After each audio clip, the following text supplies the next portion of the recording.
Сыктывдине отремонтирует мост через реку Кем. Об этом рассказал глава Коми, который побывал сегодня в Кемьяре. Поселок Владимир Уйба решил посетить по просьбе местных жителей, чтобы лично оценить состояние дороги и моста. Межпоселковая дорога к населенному пункту Медустья, где ходцы проживают несколько человек, но летом большое количество дачников песчаная. Она, как правило, находится в рабочем состоянии, но до того момента, пока по ней не начинают возить лес. Вывозка леса осуществляется компанией. Наша компания, это республиканская компания Коми Лес Холдинг.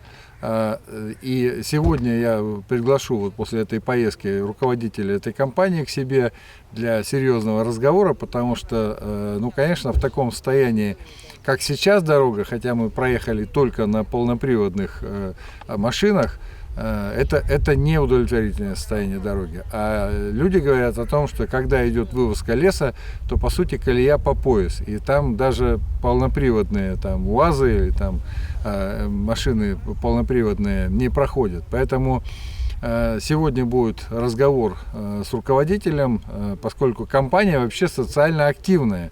Они помогают проводить праздники вот, в местных населенных пунктах. Вот сегодня будем разговаривать именно по этой дороге. Что касается моста, то республика возьмет его ремонт на себя и изыщет средства по линии ЧС, поскольку он находится в аварийном состоянии.